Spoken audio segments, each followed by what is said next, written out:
আমি তো ভালোবাসি তোকে, লিখেছেন সালমা চৌধুরী। মিষ্টির কথা শুনে মেঘের চোখে মুখে তারাগুলো জ্বলজ্বল করছে। চোখের সামনে আবির ভাইয়ের হাস্যোজ্জ্বল চেহারা ভেসে উঠেছে। অমনি মেঘ চোখ বন্ধ করে ফেলেছে। চোখ বন্ধ করা মাত্রই আবিরের ধারালো ছুরির ন্যায় দৃষ্টি চোখে লাগলো। বক্ষপঞ্জরে আবদ্ধ হৃৎপিণ্ডটা ছুটে পালাতে চাচ্ছে। সহসা অনুভব হলো উষ্ণ হাওয়া মেঘের কানের লতি ছুঁয়ে গেছে। মেঘের লুকানো অনুভূতিগুলো আজ আকাশে ডানা মেলে উঠতে চাচ্ছে। আনন্দর সাথে লজ্জায় মেঘ চোখ মুখ লাল হয়ে গেছে। বন্যা সুনিপুণ নজরে খেয়াল করলো তা। বন্যার ঠোঁটে সহসা হাসি ফুটল। হাসি মুখে মেঘের উদ্দেশ্য করে বলল, কেউ আবির ভাইকে খবর দে, বান্ধবী আমার নববধূর মতন লজ্জায় নুয়ে পড়েছে। আবির ভাই না আসলে বোধহয় চোখ তুলে তাকাবেই না। বন্যার কথায় মেঘের হুঁশ ফিরে। স্পষ্ট চোখে তাকায় বন্যার দিকে। বন্যার হাস্যোজ্জ্বল মুখ দেখে মেঘ আগের ন্যায় বন্যাকে জড়িয়ে ধরে লজ্জায় ওড়না দিয়ে মুখ লুকালো। বন্যা ক্ষীণস্বরে বলল, বেবি থাক, আর লজ্জা পেতে হবে না। আমরা তো আর আবির ভাইয়া না। মিষ্টি বলল, মেঘ তুই ওনাকে পেলে সত্যি অনেক ভালো থাকবি। আমি মাত্র কয়েক ঘন্টা ওনার দায়িত্বশীলতা আর যত্ন দেখেই ক্রাশ খেয়ে ফেলেছি। সেখানে তুই তো নিজে সর্বক্ষণ সবকিছু অনুভব করিস। মিনহাজ শক্ত গলায় বলে উঠল, তোদের আহ্লাদ দেখে বাঁচি না। এই বন্যা, মেঘের ফোনটা দে, আমার আইডি আনব্লক করি। মেঘ সোজা হয়ে দাঁড়িয়ে বন্যার থেকে নিজের ফোন নিয়ে ব্যাগে রাখতে রাখতে স্বাভাবিক কণ্ঠে বলল, কোনো প্রয়োজন নেই, তুই ব্লক লিস্টেই থাক। কেন? আবির ভাই নিজের হাতে ব্লক দিয়েছে। আমার পক্ষে আনব্লক করা দুরূহ বিষয়। তাছাড়া আমাকে বেবি বলতে বারণ করা সত্ত্বেও তুই বেবি ডেকেছিস। আমি কিছুই করতে পারবো না। এত পাথর মন কেন তোর? আনব্লক করে দে, আর বলবো না। সম্ভব না, আমি বাসায় যাব, টাটা। মেঘ খুশিতে গদগদ হয়ে সবাইকে রেখে চলে গেছে। গাড়িতে বসে ভাবছে, আবির ভাই কি সত্যি আমাকে পছন্দ করেন, নাকি আমি একটু বেশি ভাবছি। মেঘ বাসায় এসে হাত মুখ ধুয়ে নিচে এসেছে। মালিহা খান সোফায় বসে কি যেন পড়ছিলেন। মেঘকে ঘুরঘুর করতে দেখে ডাকলো, মেঘ এদিকে আয়। বড়াম্মুর ডাক শুনে মেঘ সোফায় এসে বসতেই মালিহা খান মৃদুস্বরে বলল, খাবে কিছু? না, খিদে নেই। তাহলে ঘুরছিস যে? আম্মুরা কোথায়? তোর আম্মু কাকিয়ারা শপিংয়ে গেছে। মেঘ ফোঁস করে শ্বাস ছেড়ে বলল, আমায় নিয়ে গেল না কেন? তুই যেতি নাকি? হ্যাঁ। আজ আর কিভাবে যাবি? তুই বরং অন্যদিন যাস। আমি খেতে দিচ্ছি, তুই ঠান্ডা মাথায় খেয়ে নে। মেঘ স্বাভাবিক কণ্ঠে বলল, তোমার খেতে দিতে হবে না, আমি একাই খেতে পারবো। মেঘ মন খারাপ করে রান্নাঘরে চলে গেছে। রাস্তায় আস্তে আস্তে মেঘ ভেবেছিল শপিংয়ে গিয়ে আবিরের জন্য নিজে পছন্দ করে পাঞ্জাবি কিনে নিয়ে আসবে, কিন্তু আম্মুরা মেঘকে না বলেই চলে গেছে। মেঘ খাবার খেয়ে রুমে এসে শুয়ে আছে। মাথায় শুধু আবির ভাই ঘুরছে।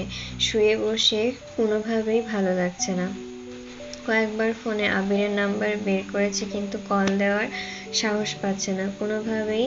যখন ঘুম আসছে না, তখন মেঘ উঠে চুপি চুপি আবিরের রুমে চলে গেছে। রুম জুড়ে মাতাল করা এক সুগন্ধ যা মেঘের মস্তিষ্কের নিউরন অনুরণ তুলছে। চারপাশে তাকাতে গিয়ে হঠাৎ নজরে পড়ে আবিরের স্কাই ব্লু রঙের একটা শার্টের দিকে। মেঘ নিঃশব্দে হেসে এগিয়ে গেল শার্টের কাছে। শার্টটা কাছে আনতেই আবিরের গায়ের গন্ধ স্পষ্ট নাকে লাগলো। আবেশে মেঘের চোখ বন্ধ হয়ে এসেছে। প্রিয় মানুষের স্পর্শ যেমন দেহে আর মনের উভয় আন্দোলিত করে, তেমনি প্রিয় মানুষের গায়ের গন্ধ তীব্র আকর্ষণ কাজ করে। মেঘ কিছুক্ষণ শার্টটিকে জড়িয়ে ধরে অকস্মাৎ জামার ওপরে শার্টটা পরে নিল। আবিরের শার্ট মেঘের গায়ে অনেকটা পাঞ্জাবির মতন লাগছে, যেমন মোটা তেমন লম্বা। মেঘ ড্রেসিং টেবিলের সামনে গিয়ে চোখ তুলে তাকাতে লজ্জায় 2 হাত দিয়ে মুখ ঢেকে ফেলেছে। খানিক বাদে 2 আঙ্গুলের ফাঁক ফাঁক করে এক চোখে তাকিয়ে নিজেকে দেখতে লাগলো। খুশিতে 2 হাত মেলে রুমে ঘুরতে লাগলো। ঘুরতে ঘুরতে ধপ করে বিছানায় এসে বসে পড়েছে। 2 হাতে শার্টের কলার ঠিক করে হাতা টেনে বিছানায় শুয়ে নিস্তব্ধ দীর্ঘশ্বাস ছেড়ে চোখ বন্ধ করলো। চোখে ভাসছে গত 9 মাসে আবিরের সঙ্গে কাটানো একের পর এক অপরূপ মুহূর্ত। এসব ভাবতে ভাবতে কখন যে ঘুমিয়ে পড়েছে মেঘ নিজেও জানে না। আবির বিকেলের দিকে বাসায় আসে। রুমে ঢুকতেই থমকে দাঁড়ালো। নিজের বিছানায় মেঘকে ঘুমন্ত অবস্থায় দেখে তীক্ষ্ণ দৃষ্টিতে তাকালো। আশেপাশে তাকিয়ে সম্পূর্ণ রুম ভালোভাবে নিরীক্ষণ করলো। ব্যাগটা রেখে কয়েক মুহূর্ত প্রখর নেত্রে রইল প্রেয়সীর অভিমুখে। ঘুমের মধ্যেও মেঘের ঠোঁটের কোণায় হাসি লেগে আছে। মেঘের পরনে নিজের শার্ট দেখে মুচকি হাসল। আবিরের নিষ্পলক দৃষ্টি আটকিয়ে আছে মেঘের ঘুমন্ত চেহারায়। আনমনে অনেক কিছু ভেবে নিয়েছে। মেঘকে ডাকার জন্য একবার এগিয়ে গেল, কিন্তু মেঘের গভীর ঘুম দেখে ডাকতে ইচ্ছে করেনি। তাই শাওয়ার নিতে ওয়াশরুমে চলে গেছে। শাওয়ার নিয়ে বেরিয়েও দেখল মেঘ ঘুমে নিমগ্ন হয়ে আছে। কি করবে কিছু বুঝতে পারছে না। মনের ভেতর অস্থিরতা, মস্তিষ্কে বিচরণ করছে নানান রং বেরঙের নিষিদ্ধ প্রেমানুভূতি। ইচ্ছে করছে প্রেয়সীর চাঁদের ন্যায় মুখ বিবরে ভালোবাসার পরশ এঁকে দিতে, কিন্তু কিভাবে সম্ভব? আবিরের প্রেয়সী যে এখনো অবুঝ। আবিরের ঠোঁটে হাসি রেখে মেঘের দিকে ঝুঁকে এসে চুল ঝাড়তেই পানির ছিটায় মেঘের চোখ মুখে পড়ে। মেঘ ঘুমের মধ্যে ভ্রু কুঁচকালো, কিন্তু সজাগ হওয়ার কোনো নামই নিল না। আবির রুম থেকে বেরিয়ে বেলকনিতে গেল। বাসার উপস্থিতি বোঝার চেষ্টা করলো। মিমরা এখনো ফেরেনি। মালিহা খান নিজের রুমে। আবির আবারও রুমে এসেছে। মেঘের দিকে ভালোভাবে তাকাতে পারছে না, আবার না তাকিয়েও থাকতে পারছে না। অন্যদিকে বাসার মানুষের চিন্তা তো আছেই। হুট করে কেউ চলে আসলে আর মেঘকে এইভাবে আবিরের রুমে দেখলে কি ভাববে তাই ভেবে পাচ্ছে না। বাধ্য হয়ে শেষ পর্যন্ত মেঘের মাথার কাছে বসে মেঘের চুল আলতোভাবে হাত বুলিয়ে মোলায়েম কণ্ঠে ডাকল, মেঘ। মেঘ ঘুমে বিভোর হয়ে আছে। আবির পুনরায় ডাকল, মেঘ। মেঘের ঘুমের মধ্যেই বলল, ওঠ। মেঘ এবার ঠাস করে চোখ মেলল। আবিরের চোখে চোখ পড়তেই আশেপাশে চোখ ঘোরালো। এটা আবিরের রুম বুঝতে পেরেই তাড়াহুড়ো করে উঠে বসল। আবির ভাইয়ের বিছানায় ঘুমিয়ে পড়েছিল ভাবতেই লজ্জায় মেঘ চোখ তুলে তাকাতে পারছে না। মেঘের আকাশচুম্বী লজ্জা দেখে আবির থমথমে কণ্ঠে বিড়বিড় করল, রাগ উঠতে এই লজ্জা কোথায় হারিয়ে যায়। মেঘ উঠে চলে যেতে নিলে আবির মেঘের বাহু চেপে ধরে। সদ্য ঘুম ভাঙা মেঘ কথাও বলতে পারছে না। আবির দাঁড়িয়ে মেঘের কাছে এগিয়ে এসে শোধালো, এসবের মানে কি? মেঘ আবিরের দৃষ্টি খেয়াল করে নিচে তাকাতেই রীতিমতো কেঁপে উঠল। পরনে আবিরের শার্ট দেখে মেঘের শরীর ঘামতে শুরু করেছে। ভয় আর লজ্জায় মেঘ আড়ষ্ট হয়ে যাচ্ছে। চিবুক নামিয়েছে গলায়। কিছু বলার ভাষা নেই। মেঘের অস্বাভাবিকতা বুঝতে পেরেই আবির মেঘকে ছেড়ে দিল। মেঘ সঙ্গে সঙ্গে দরজার দিকে ছুটল। বেলকনিতে গিয়ে শার্ট খুলে পুনরায় আবিরের রুমের দরজা পর্যন্ত এসে শার্ট বিছানার দিকে ছুঁড়ে ফেলে নিজের রুমে চলে গেছে। আবির ঠোঁটে হাসি রেখে দরজার দিকে তাকিয়ে রইল। কিছুক্ষণ পরে মিমরা শপিং করে বাসায় আসলো। এসেই মেঘকে ডাকা শুরু করলো। মেঘের জন্য জুতা, 3 পিস আরো অন্যান্য প্রয়োজনীয় জিনিস নিয়ে এসেছে। মেঘ শপিং খুলে দেখছে। একটা শপিং দেখে বলল, ওইটা ওইটাতে কি আছে আম্মু? হালিমা খান শপিং ব্যাগটা মেঘের দিকে এগিয়ে দিয়ে বলল, আবি আর তানভীরের জন্য শার্ট আছে এটাতে। মেঘ গম্ভীর কণ্ঠে বলল, পাঞ্জাবি আনোনি? পাঞ্জাবি তেমন ভালো লাগে নাই, তাই আনিনি। ও। হালিমা খান আদিকে পাঠালো আবিরকে ডাকার জন্য। আবির নিচে আসতেই মেঘ লজ্জায় মিমের পেছনে গিয়ে লুকিয়ে পড়েছে। আকলিমা খান আবিরকে 2টা শার্ট দিয়ে বলল, দেখো দেখো পছন্দ হয় কিনা। আবির দাঁত বের করে হাসলো। পরপর স্বাভাবিক কণ্ঠে বলল, তোমাদের পছন্দকে কি আমি কখনো খারাপ বলেছি? তা বলনি, কিন্তু খুব ভালো লাগছে সেটাও কখনো বলো না। তুমি এত বছর বাইরে ছিলে, তোমার পছন্দ অপছন্দ সম্পর্কে তেমন ধারণা নেই, তাই একটু চিন্তায় থাকি। আবির হেসে বলল, তোমরা মাঝে মাঝে এমনভাবে কথা বলো যেন আমি ভিন্ন গ্রহে ছিলাম, নতুন নতুন পৃথিবীতে পা রেখেছি। আবিরের কথা শুনে সবাই একসঙ্গে হেসে উঠল। আবির নীরব দর্শকের মতন সব দেখলো, আর মেঘ মিমের আড়াল থেকে লুকিয়ে লুকিয়ে আবিরকে দেখছে। আবির যতক্ষণ নিচে ছিল, মেঘ সামনে আসেনি। আবির নিজের শার্ট নিয়ে চলে যেতেই মেঘ আবারও সোফায় এসে শোধালো, আম্মু তোমরা আবার শপিংয়ে যাবে কবে? জানি না। কেন মা? আমিও শপিংয়ে যেতাম। তোমার ড্রেস পছন্দ হয়নি? তোর ড্রেস পছন্দ হয়নি? হয়েছে, আমার অন্য কাজ আছে। কবে যাবে বলো? আমরা আবার যেতে যেতে ঈদের সময় যাব, তখন গেলে হবে না? আমার এমার্জেন্সি যেতে হবে। তাহলে তানভীর না হয় আবিরকে সঙ্গে নিয়ে যাস। আবির এর মধ্যেই রুমের শার্ট 2টা রেখে নিচে নামতে নামতে গম্ভীর কণ্ঠে শুধালো, কোথায় যেতে বলছে? ওর নাকি শপিং করতে হবে, তাই বলছিলাম তুই না হয় তানভীর নিয়ে যাস। এখনই যাবি?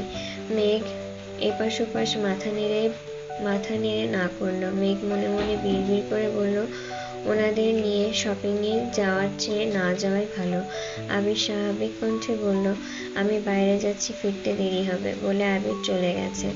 মেঘ রুমে যেতেই দেখল ফোনে মিনহাজ একের পর এক কল দিচ্ছে। মেঘ ফোন রিসিভ করে মিনহাজ বলল, তুই কি আমায় আনব্লক করবি না মেঘ? আমি পারবো না, সেটা তোকে আগেই বলেছি। আর এতবার কল দিলে নাম্বারও ব্লক করে দিব বলে দিলাম। থ্রেট দিচ্ছিস মেঘ? মনে কর দিচ্ছি। ঠিক আছে, ভালো থাকিস, রাখছি। বাসায় ভালো লাগছে না বলে আবির আজ রাসেল, রাকিব আর লিমনদের সাথে দেখা করতে এসেছে। ওরা 3জনই সিগারেট খাচ্ছে। আবির আসতেই লিমন একটা সিগারেট আবিরের দিকে এগিয়ে দিল। আবির শক্ত কণ্ঠে বলল, আমি সিগারেট খাই না।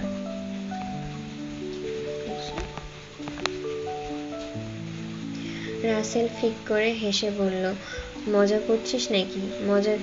মজা করার কি হলো? লিমন সিগারেটটা আরো এগিয়ে দিয়ে বলল, আমাদের সাথে ফর্মালিটি করতে হবে না, নে খা। আমি সত্যিই খাই না। কবে থেকে? অনেক দিন হবে। ছাড়লি কেন? আমার কাদম্বিনী চায় না আমি সিগারেট খাই। রাকিব এবার উদ্বিগ্ন কণ্ঠে বলল, তুই যেন কার জন্য সিগারেট খাওয়া শুরু করেছিলি? যার ধরেছিলাম তার জন্যই ছেড়েছি। সমস্যা আছে কোনো? না, একদমই নাই।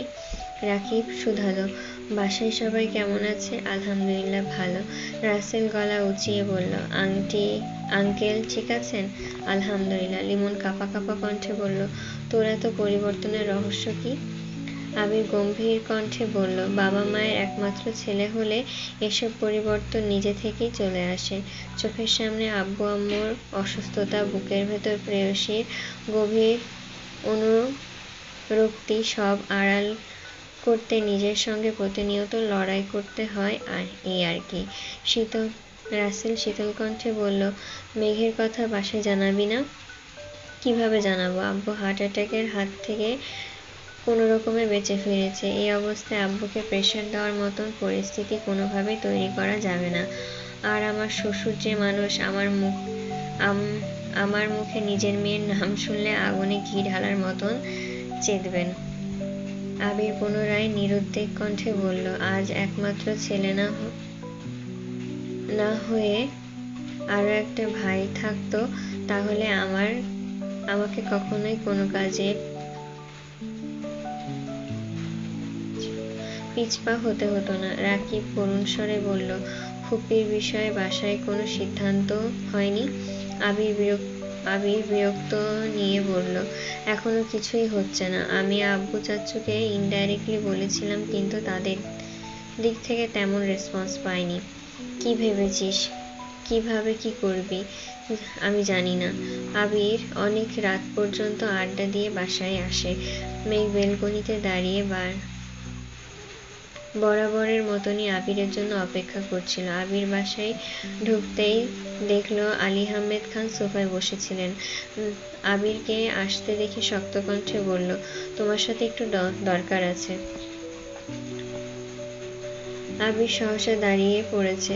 স্বাভাবিক কণ্ঠে বলল, জি বলুন। তোমার ফুপির বিষয়ে কিছু ভেবেছ? মুখে হাসি নিয়ে আবির বলল, আমি কি ভাববো? তোমার ফুপির বিষয়ে তুমি ভাববে না? এ বাড়ির বড় ছেলে হিসেবে তোমার তো কিছু দায়িত্ব আছে। আবির মোলায়েম হেসে বলল, আপনারা যা সিদ্ধান্ত নেবেন তাই হবে। আলী আহমেদ খান শান্ত স্বরে বললেন, ঠিক আছে, রুমে যাও। আজমিরের ভার্সিটিতে আসতেই মিষ্টি উত্তেজিত কণ্ঠে বলল, কিরে মেঘ, আবির ভাইয়ের সঙ্গে কথা হলো? কি কথা বলবো? মিনহাজের ব্লক করার কারণ জিজ্ঞাসা করিসনি? মেঘ আমতা করে বলল, এত সাহস আমার নেই। সাহস না দেখালে কিছু জানতে পারবি না। মেঘ হঠাৎ ধীর কণ্ঠে প্রশ্ন করল, উনি আমায় ভালো না বাসলে কি করব? তামিম হেসে বলল, ওনাকে ভুলে যাবি। মেঘ ভ্রু কুঁচকে কঠিন স্বরে বলল, তোরে ভুলে যাব? দূরে সর হারামি। মিনহাজ অভিভূতের ন্যায় নিষ্পাপ মেঘের দিকে কিছুক্ষণ তাকিয়ে থেকে বলল, তোরা অনুমতি দিলে আমি একটা প্ল্যান দিতে পারি। বন্যা শক্ত কণ্ঠে বলল, কিসের প্ল্যান? মিনহাজ স্থির কণ্ঠে সবটা প্ল্যান বলছে। মিষ্টিরা বলার সঙ্গে সঙ্গে রাজি হয়ে গেছে। মিষ্টিদের উত্তেজনায় দেখে মেঘও মোটামুটি রাজি হয়েছে, কিন্তু বন্যা কোনোভাবেই রাজি হচ্ছে না। মেঘকে বোঝানোর চেষ্টা করছে, কিন্তু মিষ্টি, মিনহাজ আর তামিমের কথা শুনতে শুনতে বন্যার কথা মেঘ পাত্তাই দিচ্ছে না। রাতে খাবার টেবিলে বড়দের কথা শেষে আবির, তানভীর, মেঘ বসে খাবার খাচ্ছিল। তানভীর উঠে যেতেই মিমকে উদ্দেশ্য করে বলল, মিম, তোর সাথে আমার অনেক কথা আছে। কি কথা আপু? মেঘ বিড়বিড় করে বলল, আমার ভার্সিটির ফ্রেন্ডের কথা বলেছিলাম না তোকে? হ্যাঁ, এখন কি হয়েছে? আবির দীর্ঘ মনোযোগে মেঘের কথা শুনছে। মেঘ ঢোক গিলে ধীর কণ্ঠে বলল, আমার এক ফ্রেন্ড মনে হয় আমাকে পছন্দ করে, তোকে ছবি দেখাবো নে, খেয়ে রুমে আসিস। মেঘ আচ্ছা বলে চোখ তুলতেই নজরে পড়ে আবিরের দিকে। আবির অগ্নিদৃষ্টিতে তাকিয়ে আছে মেঘের দিকে। মিম সেই দৃশ্য দেখে টেবিলের নিচ দিয়ে মেঘকে খামচি কেটে বিড়বিড় করে বলল, আপু চুপ করো, ভাইয়া তোমার কথা শুনে ফেলেছে। মেঘ মিমের কথা তেমন পাত্তা না দিয়ে আবারও বলল, ওরা তোর কথা খুব বলে, তোকে নিয়ে একদিন ওদের সাথে দেখা করতে যাবনে, ঠিক আছে? ভয়ে মিমের কণ্ঠ ভিজে এলো। দাঁতে দাঁত পিষে বলল, সময় হলে যাব, এখন চুপ করো তুমি। মেঘ উত্তেজিত কণ্ঠে পুনরায় বলল, জানিস মিম, ওর নামের প্রথম অক্ষরও এম। আবির সঙ্গে সঙ্গে খাবার রেখে দাঁড়িয়ে পড়েছে। হালিমা খান উদ্বিগ্ন কণ্ঠে শোধালেন, কিরে, খাবার শেষ না করে উঠে পড়লি যে? খেতে ইচ্ছে করছে না। কেন, কি হয়েছে তোর? কিছু না। আবির রাগে ফুঁসতে রুমে চলে গেছে। মেঘ এবার দীর্ঘশ্বাস ছেড়ে চোখ তুলে তাকালো। মেঘের নেত্রদ্বয় টলমল করছে। আবিরের সামনে এভাবে কথা বলায় মেঘের কাছে তৃতীয় বিশ্বযুদ্ধের সমতুল্য। ভয়ে মেঘের হাত পা কাঁপছে। নিচের দিকে তাকিয়ে কোনোরকমে কথাগুলো বলেছে মেঘ। আবির কোনো দিকে না তাকিয়ে রুমে চলে গেছে। মেঘ গভীর রাত পর্যন্ত টিভি দেখছে আর আবিরের জন্য অপেক্ষা করছে। প্রায় 1টা নাগাদ মেঘ রুমের দিকে রুমে গিয়ে শুয়ে পড়েছে। পরদিন সকালে আবার খাবার টেবিলে আবিরের সঙ্গে দেখা। মেঘ কোনোভাবেই আবিরের চোখের দিকে তাকায় না, কারণ আবির ভাইয়ের চোখে চোখ রাখলেই মেঘ সবকিছু গুলিয়ে যাবে। বড়দের কথার মাঝে মিম কি একটা কথা বলেছে, কিন্তু কেউ মিমের কথা কানেই নেয়নি। মেঘ মিমকে উদ্দেশ্য করে উচ্চস্বরে সচেতন কণ্ঠে বলল, শোন মিম, যেখানে গুরুত্ব পাবি না সেখানে কখনো কোনো কথা বলবি না, যেখানে গুরুত্ব পাবি সেখানে নিজের মতামত দিবি। মেঘের বিজ্ঞান ন্যায় কথা শুনে মিম আহাম্মকের মতন তাকিয়ে আছে। মেঘের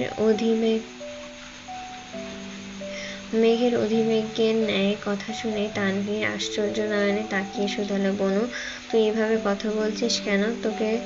কে তোকে প্রাধান্য দেয়নি বল শুধু। মোজাম্মেল খান ভারী কণ্ঠে বললেন, কেন, তাকে কি করবা? তানভীর ধীর কণ্ঠে বলল, কিছু করব না। মেঘ তানভীরের দিকে তাকিয়ে তথস্থ হয়ে বলল, এমনি মিমকে বোঝাচ্ছি। আবিরের আখির জোড়া মেঘের পানে গভীরভাবে অনুবদ্ধী হয়ে আছে। মেঘ তানভীরের থেকে নজর সরিয়ে মাথা নিচু করে ফেলল। মিনহাজের পরিকল্পনা মেঘ এমনটা করছে যাতে আবিরের মনের ভাব বুঝতে পারে। খাবার টেবিলে যে যার মতন খাবার খাচ্ছে, অথচ আবিরের দৃষ্টি মেঘেতেই স্থির। মেঘ যে ইনডাইরেক্টলি আবিরকে খোঁচা দিচ্ছে এটা আবিরের বুঝতে বাকি নেই। মেঘ খাবার খেয়ে চুপচাপ উঠে গেছে। আবির কিছুক্ষণ নীরব চিন্তায় মগ্ন থেকে খাবার শেষ করে অফিসে চলে গেছে। আবির আজ অফিসে কাজে কোনোভাবে মনোযোগ দিতে পারছে না। আবিরের বুকের ভেতর অদৃশ্য হাওয়া বইছে, হৃদয়ে তোলপাড় চলছে, এসিতেও বসেও শরীর ঘামছে। দুশ্চিন্তায় আবিরের শ্যামবর্ণ চেহারা কালচে বর্ণ ধারণ করেছে। ফাইল এলোমেলো অবস্থায় ফেলে টেবিলের উপর মাথা রেখে শুয়ে আছে। রাকিব একটা ফাইল নিয়ে রুমে ঢুকে আবিরকে দেখে তাড়াতাড়ি এগিয়ে এসে বলল, কি হয়েছে আবির, অসুস্থ লাগছে? আবির টেবিল থেকে মাথা তুলে আবিরের অসহায় মুখ দেখে রাকিব ভ্রু কুঁচকে বলল, কোনো কিছু নিয়ে দুশ্চিন্তায় আছিস? মেঘ ইদানিং কেমন যেন ব্যবহার করছে। কেমন করছে? ডিরেক্ট কিছু বলে না, তবে কেমন জানি ঠেস দিয়ে কথা বলে। রাকিব মৃদু হেসে বলল, তোকে পরীক্ষা করছে হয়তো, তা বোঝার বয়স আমার হয়েছে। তুই দুশ্চিন্তা কি নিয়ে করছিস? খোঁচাখুচিটা যদি সিরিয়াস রূপ নেয় তার জন্য ভয় হচ্ছে। আমি যেদিন ওর আইডি থেকে মিনহাজ ছেলেটাকে ব্লক করেছি, ও তেমন কোনো রিয়াকশন দেখায়নি, আনব্লকও করেনি। ঠিকই ভার্সিটিতে ঘন্টার পর ঘন্টা ওই ছেলেগুলোর সাথে আড্ডা দেয়। রাকিব গম্ভীর কণ্ঠে বলল, তুই যে এই বিষয়ে কোনো না কোনো দিন দুশ্চিন্তায় পড়বি সেটা আমার অজানা নয়। তোকে কম করে হলেও 1000বার বলেছি, তুই একবার ওদের সাথে পার্সোনালি দেখা করলে এত কাহিনীর কিছুই হতো না।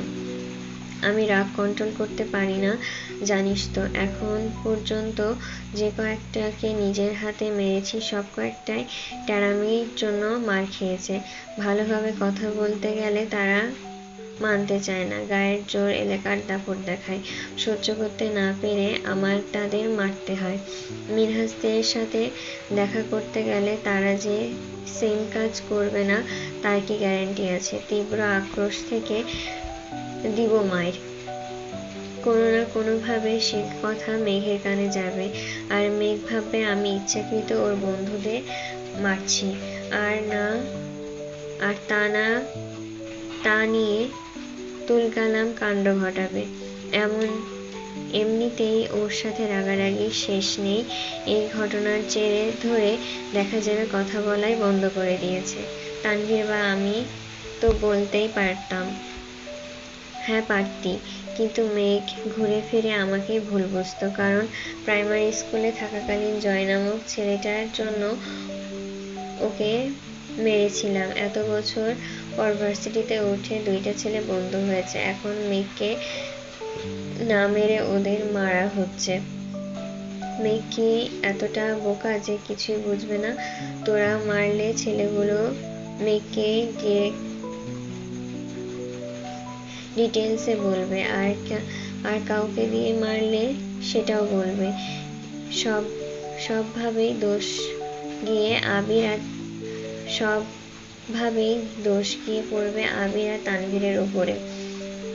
তোর এই সুদূর প্রসারী চিন্তা ভাবনার জন্য নিজের মনোবল হারাচ্ছিস। দিনকে দিন বদমেজাজি হয়ে যাচ্ছিস। মেঘের সাথে কারণে অকারণে রাগ দেখাচ্ছিস, আর এই সুযোগে ছেলেগুলোর অতিবার বাড়ছে। আবির কিছুক্ষণ নিশ্চুপ থেকে আর চোখে রাকিবের দিকে তাকিয়ে শোধালো, কেন এসেছিলি? রাকিব সঙ্গে সঙ্গে ফাইল এগিয়ে দিল। বাড়তি কথা বাদ দিয়ে কাজে মনোযোগ দিল। অফিস শেষ করে আবির কিছু স্ট্রিট ফুড আর 2টো আইসক্রিমের বক্স নিয়ে বাসায় এসেছে। আবির সোফায় লম্বা হয়ে শুয়ে টিভি দেখছিল। আবিরকে ঢুকতে দেখে তাড়াতাড়ি উঠে বসতে বসতে কাকে কল দিল। অপর পাশে কল রিসিভ করা মাত্রই মেঘ হাসি মুখে রাজ্যের গল্প শুরু করেছে। আবির খাবারগুলো ডাইনিংয়ে রাখতেই মিম আর আদি ছুটে গেল। আবির তীর্যকভাবে মেঘের দিকে তাকালো। আবির বাসায় এসেছে বা খাবার নিয়ে এসেছে সেই দিকে মেঘের বিন্দুমাত্র খেয়াল নেই। সে তার কথা বলায় এতটাই মগ্ন যে আশেপাশে তাকানোর সময় নেই। আবির কপাল গুটিয়ে সিঁড়ির কাছে চলে গেছে। বাসা যে যাই আনুক না কেন, প্রথম ডাকটা মেঘকেই দেয়। আর মেঘ খাবার পরিবেশন করে মিম আর আদিকে নিয়ে খায়। আজ মেঘকে কথা বলতে দেখে মিম মেঘের জন্য খাবার নিয়ে এসেছে। মেঘের দিকে এগিয়ে দিয়ে কিছুটা উচ্চস্বরে বলল, আপু নাও। মেঘ অন্যদিকে তাকিয়ে ধমকের স্বরে বলল, দেখছিস না আমি কথা বলছি? এখন আমার এসব খাওয়ার সময় নেই। আবির সিঁড়ি থেকে সেই দৃশ্য দেখে রাগে ধপাধপ পা ফেলে রুমে চলে গেল। মেঘ ধমকটা মিমকে দিলেও সেটা যেন আবিরের হৃদয়ে গিয়ে লেগেছে। মেঘ আজ পর্যন্ত এমন কাজ কখনোই করেনি। বন্যারা কারোর সাথে কথা বললেও আবির তানভীর আসলে কথা শেষ করে কল কেটে দিত, অথচ আজ তা ভিন্ন রূপ। আবির চলে যেতেই মেঘ গম্ভীর কণ্ঠে বলল, ফোন রাখ, আমি এখন খাবো। মেঘ ধমক খেয়ে মন খারাপ করে মেঘের জন্য আনা খাবার আবার নিয়ে গেছে। মেঘ তপ্ত স্বরে বলল, এই মিম, আমার ভাগ আমায় দিয়ে যা। মিম মন খারাপ করে বলল, তুমি না বললে তোমার এসব খাওয়ার সময় নেই? সময় ছিল না, এখন আমার অফুরন্ত সময়। সবগুলো আমার কাছে নিয়ে আয়। মিম খাবারগুলো মেঘের কাছে দিয়ে চলে যেতে নিলে মেঘ মিমের হাত টেনে টান দিয়ে মেঘের পাশে বসিয়ে হাসতে হাসতে বলল, রাগ করেছিস? সরি বাবু। মিম কিছু বলছে না দেখে মেঘ 2 হাতে মিমকে কাতুকুতু দেওয়া শুরু করলো। সহসা মিমের ছোট দেহ কম্পিত হলো। নড়তে নড়তে বলল, আপু ছাড়ো। মেঘ হাসতে হাসতে বলল, তুই যতক্ষণ না হাসবি ততক্ষণ ছাড়বো না। কাতুকুতু সহ্য করতে না পেরে মিম হাসতে শুরু করলো। মেঘ সঙ্গে সঙ্গে কাতুকুতু দেওয়া থামিয়ে দিয়েছে।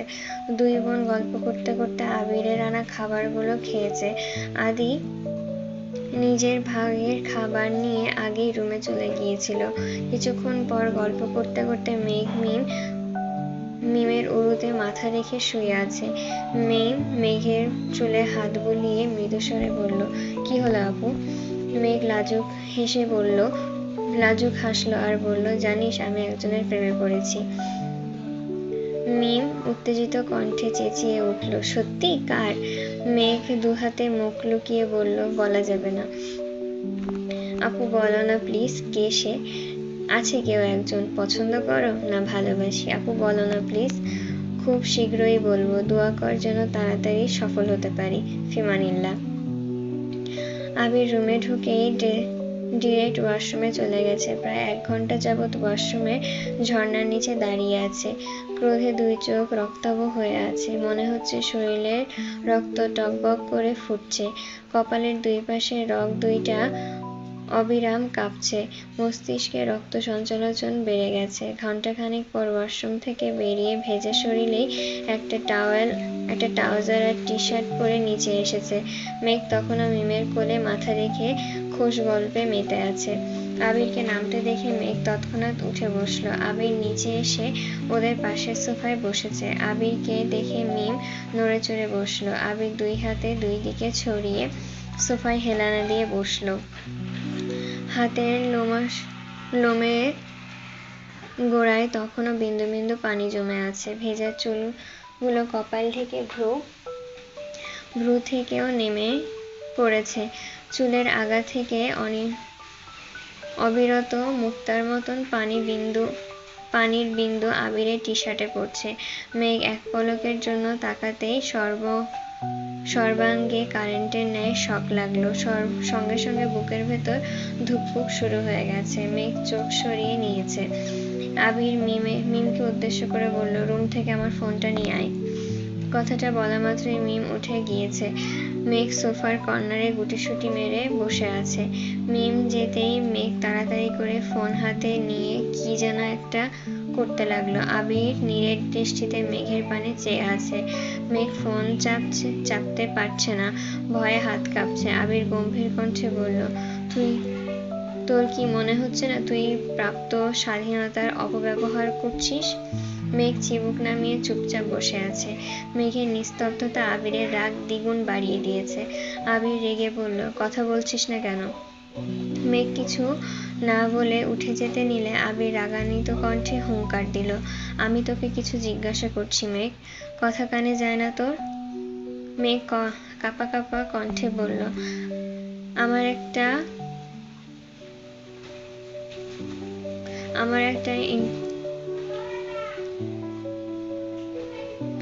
একটা ইম্পর্টেন্ট কল এসেছে বলে মেঘ কল রিসিভ করে কানে ধরতে ধরতে সিঁড়ি দিয়ে উঠে গেছে।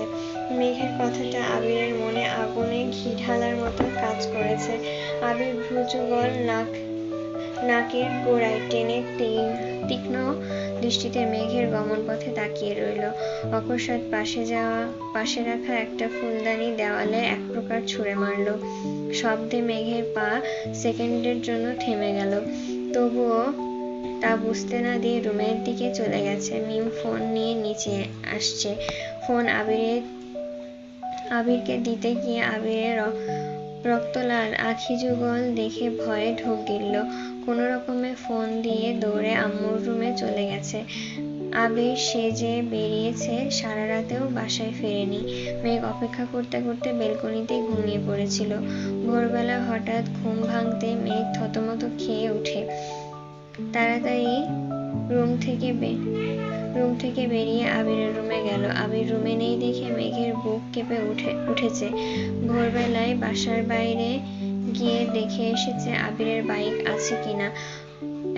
এত সকালে কি করবে কিছুই বুঝতে পারছে না। আবিরকে কল দেওয়ার মতন সাহসও পাচ্ছে না। সকাল 7টা থেকেই মেঘ খাবার টেবিলে বসে আছে। আবির ফিরলে যেন দেখতে পারে, কিন্তু আবিরের ফেরার নামগন্ধ নেই। সবাই খেতে বসেছে। আবির নেই দেখে আলী আহমেদ খান প্রশ্ন করলেন, আবির কোথায়, ওঠেনি? তানভীর গলা খাকারি দিয়ে ধীর কণ্ঠে বলল, ভাইয়া রাকিব ভাইয়ার বাসায়। কেন? অফিসের কাজে গিয়েছিল, রাতে আর ফিরেনি। আলী আহমেদ খান ভারী কণ্ঠে বললেন, কাজের জায়গায় থাকবে, আর তার সাথে বাসায় না ফেরার কি সম্পর্ক? তানভীর আর কিছুই বলল না। বড় আব্বুর সাথে যুক্তিতে সে কুলাতে পারবে না, তার থেকে কথা না বলাই শ্রেয়। মেঘ নিস্তব্ধ আঁখিতে তানভীরের দিকে তাকিয়ে আছে। মেঘ স্পষ্ট বুঝতে পারছে আবির ভাই তার উপর রাগ করে বাসা থেকে চলে গেছে। বাসায় মানুষ যাতে চিন্তা না করে তার জন্য তানভীর ভাইয়া কাজের কথা বলেছে। মেঘ অল্প খেয়ে রেডি হয়ে ভার্সিটিতে চলে গেছে। রাতে ঠিকমতো ঘুম না হয় মেঘের চোখ ঘুমে টলছে।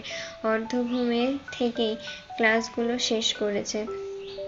ক্লাস শুরু হতেই বন্যা শোধালো, ক্লাস শেষ হতেই বন্যা শুধালো, কিরে তুই কি রাতে ঘুমাসনি? চোখ ফুলে আছে কেন? ঘুম পাচ্ছে অল্প। লিজা এসে উত্তেজিত কণ্ঠে বলল, কিরে বান্ধবী, কি অবস্থা? কি অবস্থা হবে? এর মধ্যে মিনহাজ, তামিম, সাদিয়া, মিষ্টিও এসেছে। মেঘ নিরেট কণ্ঠে জানালো, আমি তোদের কথা আর শুনতে পারবো না। সাদিয়া ভ্রু কুঁচকিয়ে বলল, কেন?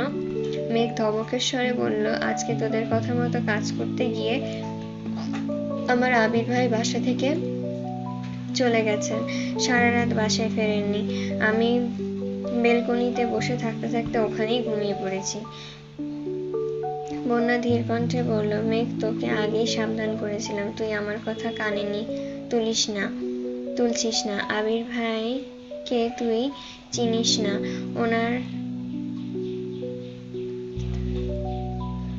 ওরা নাচাচ্ছে আর তুইও তাতে তাল দিচ্ছিস। এখনো সময় আছে, এসব বাদ দে। উনি মনের ভাব প্রকাশ করতে না চাইলে শুধু শুধু ওনাকে জোর করিস না প্লিজ, পরে দেখবি ভালোর বদলে উল্টো খারাপ হবে। মেঘ কিছু বলার আগেই মিনহাজ গম্ভীর কণ্ঠে বলল, এই বন্যা, তুই থামবি? মেঘ, তুই একদম ঠিকঠাক রাস্তায় যাচ্ছিস, বন্যার কথায় কান দিস না। উনি যদি তোকে পছন্দ করে তাহলে উনি প্রকাশ করবে, তারপর আর পছন্দ না করলে ডিরেক্ট চ্যাপ্টার ক্লোজ। এভাবে ঝুলে থাকার কোনো মানেই হয় না, বুঝলি? সাদিয়ার সঙ্গে তাল দিল, হ্যাঁ সত্যিই তো। মেঘ ওনাকে এত পছন্দ করে, উনি কি এসব বোঝেন না? নাকি বুঝেও না বোঝার ভান করে? সবটা ক্লিয়ার করা প্রয়োজন। ওনার মনে কি চলছে তা জানলে মেঘ সঠিক সিদ্ধান্ত নিতে পারবে। বন্যার ভরা গলায় বলল, তোরা বোঝার চেষ্টা কর।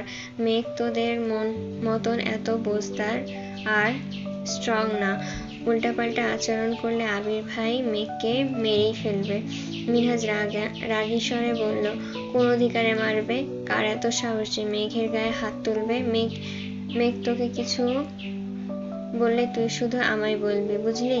বন্যা উপহাসের স্বরে বলল, তোকে দাপট দেখাতে আগেই মানা করেছি না?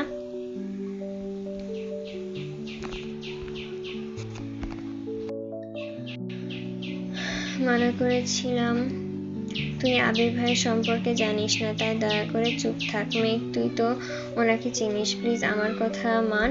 ওদের কথা মতো এমন কাজ করিস না প্লিজ। মেঘ নিরুপায় হয়ে সবার দিকে তাকিয়ে, একদিকে বন্যা বারণ করছে, অন্যদিকে বাকি সবাই বলছে মেঘ যা করছে একদম ঠিক করছে। অন্যদিকে আবির ভাই রাগে বাসা থেকে চলে গেছেন। মেঘ এখন কি করবে? মিনহাজ ফটাফট বলা শুরু করলো, দেখ মেঘ, উনি তোর আচরণে রেগে বাসা থেকে চলে গেছে, মানে ওনার মনে কিছু একটা আছে। এখন সেটা আমাদের প্রকাশ করতে হবে। মাঝপথে ছেড়ে দিলে তুই জীবনেও তোর কাঙ্ক্ষিত কথা জানতে পারবি না। এখন তুই ভাব, বন্যার কথা মেনে এভাবেই চলবি, নাকি আমাদের কথা মেনে তোর আবির ভাইয়ের মনের কথা শুনবি? মেঘ বোকার মতন তাকিয়ে আছে। লিজা পুনরায় বলল, তোর প্রেম রোগের বয়স হয়ে যাচ্ছে। আর কতদিন ওনার পিছন পিছন ঘুরবি বলতো? উনি ভালো না বাসলে ওনার চিন্তা মাথা থেকে ঝেড়ে ফেলে অন্য কারোর সাথে সম্পর্কে যাবি। প্রয়োজন হলে ছেলে আমরা ঠিক করে দিব, তবুও ওনার মোহে এভাবে পড়ে থাকিস না। প্রায় 1 ঘন্টা সবাই মিলে মেঘকে জ্ঞান দিয়েছে, বন্যা শুরু থেকে শেষ পর্যন্ত ডিরেক্ট না। মেঘ যাতে এমন কাজ কোনোভাবেই না করে, অথচ মেঘ বাকিদের কথা শুনে রাজি হয়ে গেছে। বন্যা যেতে যেতে আরো কিছুক্ষণ মেঘকে বুঝিয়েছে, কিন্তু মেঘের মাথায় কিছুই ঢুকছে না। মেঘের মনে মস্তিষ্কে শুধু একটাই চিন্তা, আবির ভাইয়ের মুখ থেকে ভালোবাসি শব্দটা শোনা, সেটা যে কোনো মূল্যেই হোক। মেঘরা চলে যেতে তামিম মিনহাজকে প্রশ্ন করলো, তোর মনে কি চলছে বলতো? মিনহাজ উল্টো প্রশ্ন করলো, কেন? তুই মেঘকে উস্কাচ্ছিস যাতে আবির ভাইয়ার মনের ভাব জানতে পারিস। কাহিনী কি?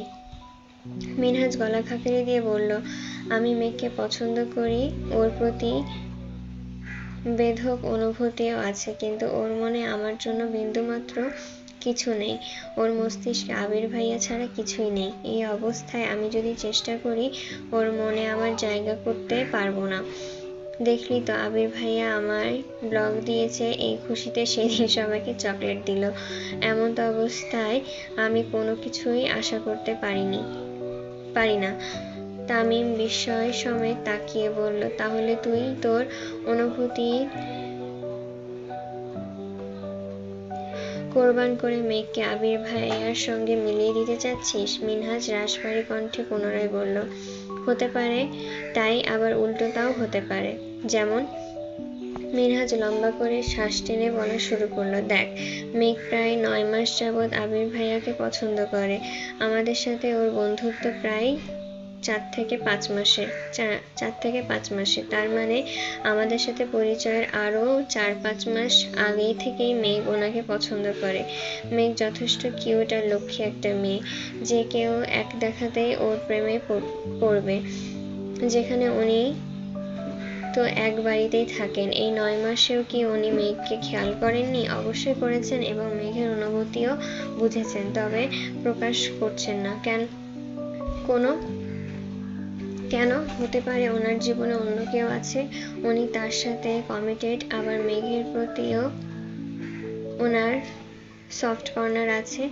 এজন্যই আমি মেঘের মাধ্যমে আবির ভাইকে উস্কাচ্ছি। এই সুযোগে মেঘের সাথে আমার রেগুলার কথা হচ্ছে আর সম্পর্কটা গাঢ় হচ্ছে। বাই এনি চান্স আবির ভাই রেগে মেঘের উপরে রিয়াক্ট করলে মেঘ আমাকেই বলতে আসবে, তখন আমি ওকে বুঝিয়ে শুনিয়ে আমার দিকে আকর্ষিত করব। তামিম শুকনো ঢোক গিলে বলল, ভাবতে অবাক লাগে তুই আমার বন্ধু। এত চিকন বুদ্ধি নিয়ে ঘুমাস কিভাবে? মিনহাজ খিক করে হেসে উঠল। হাসতে হাসতে বলল, তুই বলছিস ওনারা ইচ্ছাকৃত ওনাদের অবস্থান বোঝাতে আমাদের মেঘের বার্থডেতে ডেকেছিল? আবির ভাইয়া প্ল্যান করতে পারে, আমি কেন পারবো না? আর যদি আবির ভাইয়া মেঘকে ভালোবাসি বলে দেন, তখন কি করবি? তখন মেঘের চিন্তা মাথা থেকে ঝেড়ে ফেলবো। তবুও বিষয়টার সমাধান হওয়া দরকার। সপ্তাহ কেটে যাচ্ছে, অথচ মেঘের ব্যবহার অপরিবর্তিত। আবিরকে এড়িয়ে চলা, আবিরকে দেখিয়ে ফোনে কথা বলা, ইচ্ছাকৃত খোঁচানো, সবই চলছে। আবির 2-1 বার মেঘের সঙ্গে কথাও বলতে চেয়েছিল, কিন্তু মেঘের ব্যস্ততা আর পাত্তা না দেওয়ায় আবির আর কিছুই বলেনি। মেঘকে মেঘের মতন ছেড়ে দিল। তানভীর আজ এমপির সাথে একটা প্রোগ্রামে ব্যস্ত। সকালে না খেয়ে বেরিয়েছে। আবির দুপুর পর্যন্ত আব্বুর অফিসে কাজ শেষ করে বিকেলে নিজের অফিসে এসেছে। গুরুত্বপূর্ণ একটা মিটিং আছে, সকালে থাকতে পারবে না বলে মিটিং বিকেলে রেখেছিল। ইদানিং মেঘের উড়নচণ্ডী চলাচলে আবিরের মনের সাথে কাজেরও তার প্রভাব পড়ছে। মিটিং গত সপ্তাহে হওয়ার কথা ছিল, আবির সেটা পেছাতে আজ পর্যন্ত টেনে এনেছে। আব্বু চাচ্চুর সামনে স্ট্রং ভাবে কাজ করলেও নিজের অফিসে এসে সম্পূর্ণ ভেঙে পড়ে।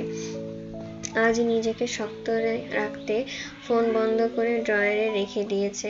নিজের রুম ছেড়ে ল্যাপটপ নিয়ে রাকিবের রুমে কাজ করছে। রাসেল দুপুর পর্যন্ত অফিস করেছে। আজ তার গার্লফ্রেন্ডের জন্মদিন, তাই দুপুরের দিকে চলে গেছে। প্রায় 2 ঘন্টা আবিরের মিটিং চলল। মিটিং শেষে রাকিব বের হতে পকেট থেকে ফোন বের করতেই দেখল রাসেল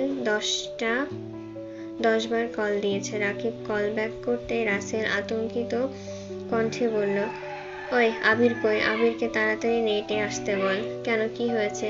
তুই আবিরকে বল।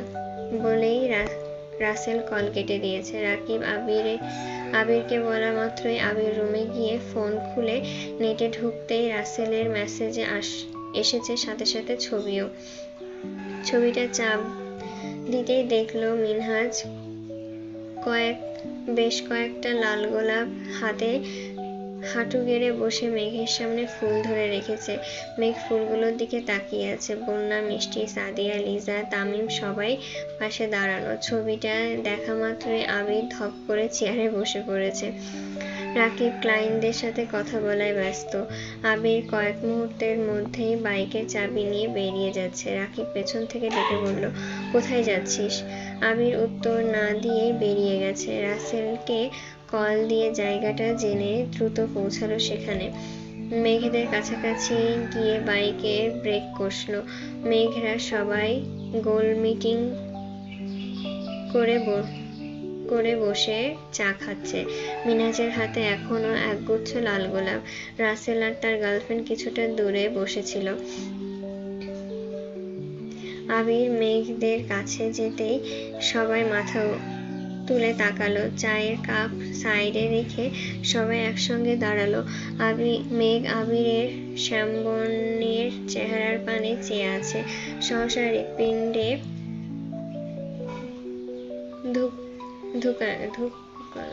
ধুকপুকানি বেড়ে গেছে, সাথে মনের ভেতরে খোঁজ লেগেই আছে। আবির চোখ বুজে দীর্ঘশ্বাস ছেড়ে 2 কদম এগিয়ে মেঘের ঠিক সামনে গিয়ে দাঁড়ালো। মেঘ কিঞ্চিৎ আহাম্মকের মতন চেয়ে রইল, কিছুই বলল না। আবির প্রখর নেত্রে মেঘের চোখের দিকে তাকিয়ে বাজখাই কণ্ঠে প্রশ্ন করল, এখানে কেন এসেছিস? মেঘ অনিচ্ছা সত্ত্বেও ঠোঁটে মিষ্টি হাসি রেখে স্বাভাবিক কণ্ঠে বলল, আড্ডা দিতে। আবির পুনরায় প্রশ্ন করল, শুধু আড্ডা দিতে? জি। মেঘ কণ্ঠস্রোতে নিরূপ তাপে ভাব দেখে আবিরের মেজাজ চরম লেভেলের খারাপ হচ্ছে। বারবার চোখে সেই ছবি ভাসছে। আবির রাগান্বিত কণ্ঠে বলল, সত্যি কথা বল মেঘ। মেঘ নিরুত্তর। মিনহাজ স্বাভাবিক কণ্ঠে বলল, ভাইয়া মেঘকে কিছু বলবেন না। আবির ঘাড় ফিরিয়ে রক্তাভ চোখে তাকালো মিনহাজের দিকে। কণ্ঠে অগ্নি ঢেলে হুঙ্কার দিয়ে উঠল, স্টপ ইওর মাউথ। আমি তোমার সঙ্গে কথা বলতে এখানে আসিনি। আজ আমার আর মেঘের মাঝে কেউ একটা টু শব্দ করলে তার লাশ পড়বে এখানে। আবিরের লাল চোখ জোড়া দেখে মিনহাজের দৃষ্টি নামিয়ে নিল। বন্যা সহ সবাই মাটির দিকে তাকিয়ে আছে। আবিরের হুঙ্কারের ভয়ে সব কয়টা কাঁপছে। ওদের অবস্থা দেখে আবির নিজেকে শান্ত করার ব্যর্থ চেষ্টা করলো, কিন্তু ভেতরের ক্রোধের কাছে হার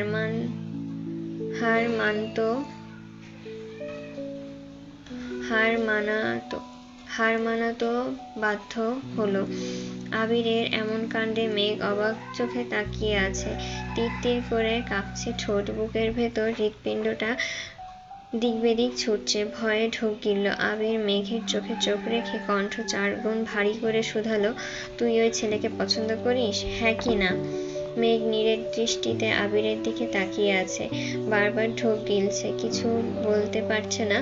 মেঘ সহসা তাকালো ওদের দিকে। মিষ্টিরা চোখের ইশারায় দিয়ে হ্যাঁ বলতে বলল। আবির ভাইয়ের মনের কথা জানার এর চেয়ে উত্তম উপায় আর নেই। মেঘের শ্বাস আটকে যাচ্ছে, শ্বাসনালীতে তুফান চলছে। কি করে বলবে এত বড় মিথ্যা কথা? আবির মেঘের বাহুতে চেপে ধরে বাজখাই কণ্ঠে চিৎকার করলো, তাকা এদিকে। মেঘের দেহ আবারও কম্পিত হলো। সঙ্গে সঙ্গে তাকালো আবিরের চোখের দিকে। রক্তাভ 2 চোখে থেকে যেন আগুন বের হচ্ছে। সেই আগুনে মেঘের হৃদয় পুড়ে ছারখার হয়ে যাচ্ছে। মিনহাজের শেখানো প্রতিটা কথা মেঘের মাথায় ঘুরছে। আবির ভাইয়ের মনের কথা জানতে হলে মিথ্যাটা বলতেই হবে। মেঘ ঢোক গিলে ফোঁস করে শ্বাস ছেড়ে গম্ভীর কণ্ঠে বলল, হ্যাঁ। আবির সহসা মেঘের বাহু ছেড়ে দিয়েছে। কয়েক মুহূর্ত মেঘের চোখের দিকে তাকিয়ে রইল। কপাল ঘামছে। আবির হাত দিয়ে কপালের ঘাম মুছে ঘুরে গিয়ে বাইকে বসে বাইক স্টার্ট দিল। রাসেল আবিরকে থামানোর অনেক চেষ্টা করেছে, কিন্তু আবির বাইক থামানোর অবস্থায় নেই। আবির চলে গেছে। মেঘ অকস্মাৎ মাথা ঘুরে করতে নিলে বন্যা তাড়াতাড়ি মেঘকে জড়িয়ে ধরে। আবিরের সামনে মেঘ যতটাই শক্ত কণ্ঠে কথা বলুক না কেন, ভেতরের কম্পনের কাছে সব হার মানতে বাধ্য। মেঘ অজ্ঞান হয়ে বন্যার কোলে শুয়ে আছে। মিষ্টিরা পানি এনে মেঘের চোখে মুখে পানি ছিটাচ্ছে। এর মধ্যে রাকিব এসেছে। আবির কল না ধরায় রাকিব রাসেলকে কল দিয়েছে। রাসেল সবটা বলতে রাকিব সঙ্গে সঙ্গে অফিস থেকে ছুটি দিয়ে রওনা দিয়েছে। তানভীরকেও সব জানিয়েছে। রাকিব বাইক থেকে আতঙ্কিত কণ্ঠে শুধালো, আবির কোথায়? আবির চলে গেছে। কোথায়? জানি না। রাকিব উদ্বিগ্ন কণ্ঠে চেঁচিয়ে উঠল, তুই ওকে আটকাতে পারলি না? ও কি আমার কথা শোনার মানুষ? চেষ্টা তো করেছি। ওদের কথোপকথনের মধ্যে তানভীর বাইক থেকে নেমেই রাগান্বিত কণ্ঠে বলল, ভাইয়া কোথায়? রাকিব মৃদুস্বরে বলল, ও বাইক নিয়ে চলে গেছে। তানভীর আকবাজ না ভেবে মিনহাজকে এলোপাতাড়ি মাইর শুরু করলো। তামিম বাঁচাতে আসলে তামিমের গায়েও বেশ কিছু মাইর পড়েছে। রাকিব রাসেল তাড়াতাড়ি গিয়ে তানভীরকে টেনে হিঁচড়ে সরিয়ে আনলো। দুইজনে মিলেও তানভীরকে আটকে রাখতে পারল না। মায়ের চোটে মিনহাজের হাতের ফুলগুলো মাটিতে পড়ে গেছে। মিনহাজের নাক দিয়ে রক্ত বের হচ্ছে। রাকিব আর রাসেল তানভীরকে শান্ত করে গম্ভীর কণ্ঠে বলল, তুই মেঘকে নিয়ে বাসায় যা। তানভীর মেঘকে ধমক দিতে নিলে রাকিব সঙ্গে সঙ্গে ভারী কণ্ঠে বলল, তানভীর, মেঘকে কিছু বলবি না, চুপচাপ বাসায় নিয়ে যা। তানভীর দীর্ঘশ্বাস ছেড়ে বন্যার দিকে এক পলক তাকালো। রাগ আর ক্রোধে যেন বেরিয়ে আসতে চাচ্ছে। ঘুরে যেতে নিলে ফুলগুলোর দিকে তানভীরের নজর পড়ে। সঙ্গে সঙ্গে পায়ের জুতা দিয়ে টকটকে লাল গোলাপগুলো পিষে ফেলেছে। মিষ্টিরা চোখ নামিয়ে সেই দৃশ্য দেখল। কেউ চোখ তুলে তানভীরের মুখের দিকে তাকাতে পারছে না। তানভীর বাইকের কাছে যেতে যেতেই মিনহাজদের দিকে তাকিয়ে রাগান্বিত কণ্ঠে হুঙ্কার দিল, আমি এখন চলে যাচ্ছি ঠিকই, কিন্তু আমার ভাইয়ের কিছু হলে তোদের খবর আছে বলে দিলাম। তানভীর বাইক স্টার্ট দিয়ে মেঘের উদ্দেশ্য করে ভারী কণ্ঠে বলল, ওঠ। রাকিব আবারও বলল, মেঘকে চুপচাপ বাসায় নামিয়ে দিবি, রাগ দেখাবি না বললাম। তানভীর মিনহাজদের দিকে একবার তাকালো। গম্ভীর কণ্ঠে রাকিবের উপর চেঁচিয়ে উঠল, আমার ভাইকে তাড়াতাড়ি খুঁজে বের করো, না হয় লাশ গুম করার ব্যবস্থা করো, আমি আসছি।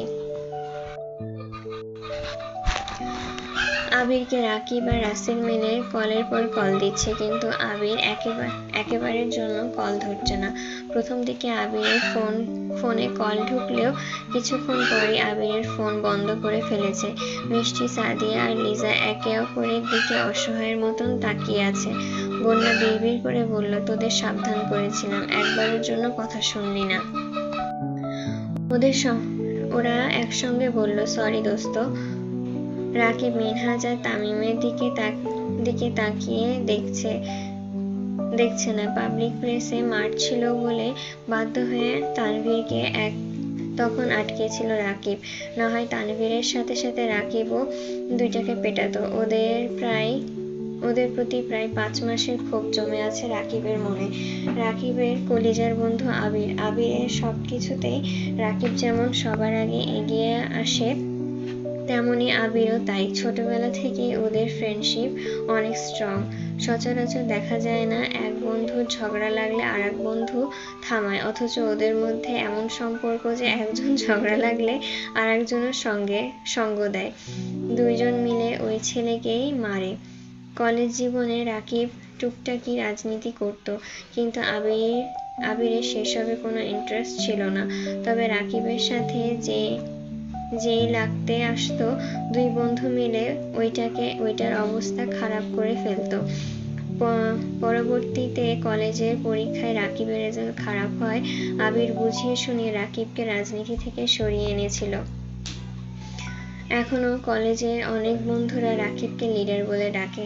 রাকিব আবিরকে কল দিয়েই যাচ্ছে। এই সুযোগে রাসেল চোখের ইশারায় মিনহাজ আর তামিমকে চলে যেতে বলল, কারণ তানভীর যদি বাই এনি চান্স আবার এখানে আসে আর মিনহাজদের সামনে পায়, তাহলে এবার আর ওদের বাঁচানো যাবে না।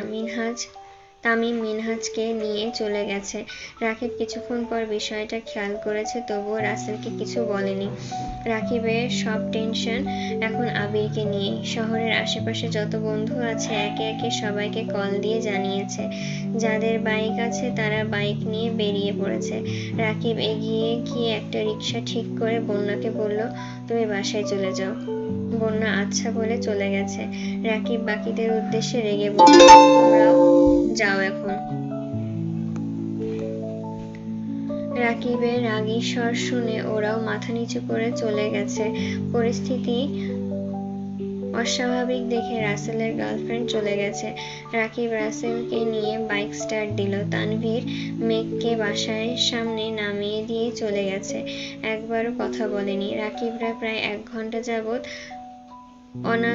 আনাচে কানাচে ঘুরছে, অথচ আবির একেবারেই নিরুদ্দেশ হয়ে গেছে। কেউ আবিরের কোনো খোঁজ পাচ্ছে না।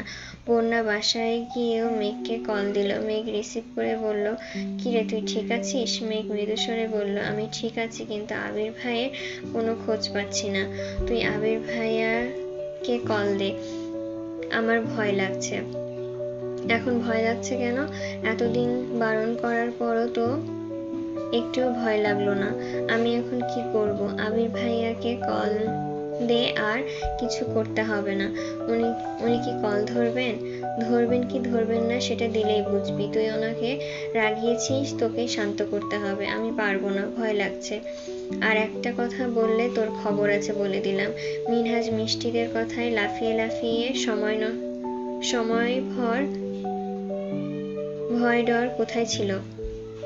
লাফানোর সময় ভয় ডর কোথায় ছিল? আচ্ছা দিচ্ছি কল। বন্যার কল কেটেই মেঘ আবিরের নাম্বারে কল করলো। ভয়ে বুক কাঁপছে অবিরাম। 5 মিনিট অপেক্ষার পর বুকে সাহস নিয়ে আবিরের নাম্বারে কল করলো। আবিরের ফোন বন্ধ পেয়ে আটকে উঠল মেঘ। বারবার কল দিতে লাগলো। ভয় আর দুশ্চিন্তায় 3 গুণ বেড়ে গেছে। রাকিব, রাসেল, তানভীর, এদিকে মেঘ সবাই একাধারে কল দেওয়ার কারণে একবার নেটওয়ার্ক বিজি বলছে, একবার বন্ধ বলছে। মেঘ আজ পর্যন্ত যতবার আবিরকে কল দিয়েছে কোনো সময় ফোন বন্ধ পায়নি। আজই প্রথম আবিরের ফোন বন্ধ। মেঘ রাগে চোটে কান্না শুরু করে দিয়েছে। প্রায় 15 মিনিট একের পর এক কল করতে করতে অবশেষে একটু থামলো। ভয়ে ভয়ে কল করলো তানভীরকে। তানভীর কল রিসিভ করতে মেঘ উদ্বিগ্ন কণ্ঠে শোধালো, আবির ভাইয়ার কোনো খোঁজ পেয়েছো ভাইয়া? তানভীর ঠোক গিলে নিজেকে ধাতস্থ করে স্বাভাবিক কণ্ঠে বলল, না, বাসায় আপাতত কিছু বলিস না। আচ্ছা। তানভীর কল কেটে দিয়েছে। মেঘ টেনশনে হাত পা ঠান্ডা হয়ে আছে।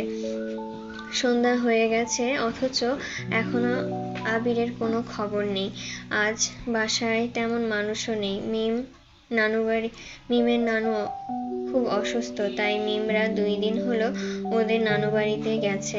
ইকবাল খান মিমদের নিয়ে গেছেন, এখনো বাসায় আসেননি।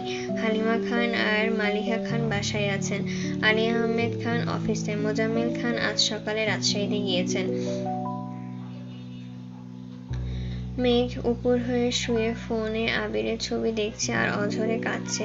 মেঘের বর্তমান বয়সটা দোষের। এই বয়সে এমন ঘটনা ঘটানো অস্বাভাবিক কিছু না। আবির ভাইয়ের প্রতি বেধক আবেগ, ভালোবাসা শোনার তীব্র আকাঙ্ক্ষায় যে যা বলেছে সব শুনেছে। নিজের করা ভুলের জন্য এখন খুব পস্তাচ্ছে। সন্ধ্যা পেরিয়ে রাত হতে চলল, কিন্তু আবিরের কোনো হদিস নেই। আলী আহমেদ খান 7টার দিকে বাসায় ফিরেছেন। আলী আহমেদ খান নিজেও আবিরকে 2-3 বার কল দিয়েছেন। আবিরের ফোন বন্ধ পেয়ে বাসায় এসে মালিহা খানকে শোধালেন, আবির কি বাসায় আসেনি? এখনো আসেনি। ওর ফোন বন্ধ কেন? তোমার সাথে কথা হয়েছে? না। হয়তো ফোনের চার্জ শেষ। তুমি দুশ্চিন্তা করো না। আলী আহমেদ খান অল্প নাস্তা করে শুয়ে পড়েছেন। একটু পরে মেঘের ফোনে আননোন নাম্বার থেকে কল আসলো। প্রথমবার রিসিভ করলো না, দ্বিতীয়বার রিসিভ করতেই ওপাশ থেকে রাকিব আতঙ্কিত কণ্ঠে প্রশ্ন করলো, আবির কোথায় তুই? মেঘ স্বাভাবিক কণ্ঠে বলল, আমি মেঘ। মেঘ, আমি তোমার রাকিব ভাইয়া। জি ভাইয়া, চিনতে পেরেছি। রাকিব কিছুটা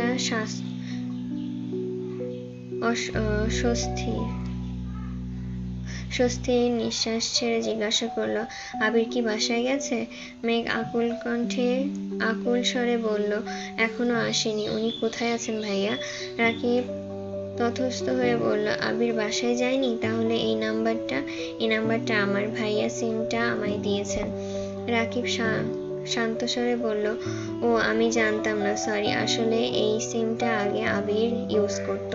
দেশের বাইরে যাওয়ার আগ পর্যন্ত এটা ওর নাম্বার ছিল, পরে নতুন সিম নিয়েছে।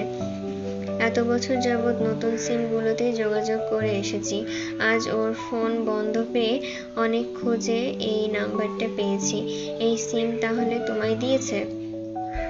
মেঘের মাথায় এবার আকাশ ভেঙে পড়েছে। প্রায় 2-3 বছর যাবৎ মেঘ এই সিম ইউজ করছে। ভেবেছে তানভীরের সিম, তাই তেমন মাথাও ঘামায়নি। অথচ এই সিম আবির ভাইয়ের। এই মুহূর্তে মেঘের চোখ অন্ধকার হয়ে এসেছে। নিজের কানকে বিশ্বাস করতে পারছে না। সামান্য ভালোবাসার কথা শোনার জন্য মেঘ এতটা উতলা হয়েছিল, অথচ মেঘের সবকিছু জুড়ে আবিরের স্মৃতি জড়িয়ে আছে। আবির ভাই তাকে সব দিক থেকে আষ্টেপৃষ্ঠে জড়িয়ে রেখেছে। মেঘ করুণ স্বরে বলল, ওনার খোঁজ পেলে আমায় জানাবেন প্লিজ। অবশ্যই, রাখছি। রাকিব কল কেটে দিতেই মেঘ ফোন বিছানায় ছুঁড়ে ফেলে দিয়েছে। নিজের উপর এত রাগ হচ্ছে যে কি করবে কিছুই বুঝতে পারছে না। ফ্লোরে বসে 2 হাতে নিজের চুল মুষ্টিবদ্ধ করে ধরে অপরিচ্ছন্নভাবে কেঁদেই চলেছে। রাত প্রায় 9টার পর তানভীর হঠাৎ হালিমা খানকে কল দিল। তানভীরের কথা শুনে হালিমা খান আর্তনাদ করে উঠলেন। তানভীর কল কাটতেই হালিমা খান ছুটে গেলেন মালিহা খানের কাছে। মেঘকে অবিরত ডাকতে লাগলেন। মেঘ চোখ মুছেই বেলকনিতে আসতেই দেখলো বড় আব্বু বড় আম্মু বাসা থেকে বেরিয়ে যাচ্ছেন। হালিমা খান উদ্বিগ্ন কণ্ঠে বললেন, মেঘ তাড়াতাড়ি আয়, আর আমাদের বের হতে হবে। কোথায়? তুই আগে আয়। মেঘ চিন্তিত কণ্ঠে জিজ্ঞাসা করলো, রেডি হতে হবে না? না, যেভাবে আছি সেভাবেই চল। মেঘ দ্রুত নেমে আসলো। হালিমা খান বাসার তালা দিয়ে গাড়িতে বসলেন। হালিমা খান শীতল কণ্ঠে শোধালেন, কি অসুস্থ বললি না তো? মেঘের বুক ছ্যাঁত করে উঠল। বুকের ভেতরটা কেমন যেন মোচড় দিচ্ছে।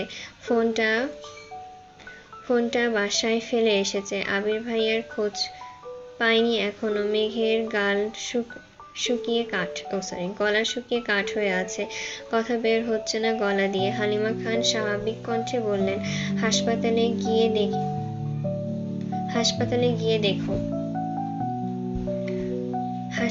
গিয়ে দেখি। মালিহা খান আর্তনাদ করে উঠলেন, আমাদের কারোর কিছু হয়েছে?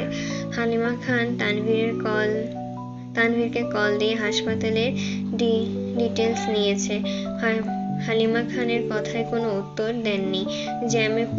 জ্যামে পেরিয়ে হাসপাতালে আসতে আসতে 10টার উপরে বেজে গেছে। হাসপাতালের সামনেই রাকিব দাঁড়ানো। সবার নামতে রাকিব রাস্তা দেখিয়ে ভেতরে নিয়ে যাচ্ছে।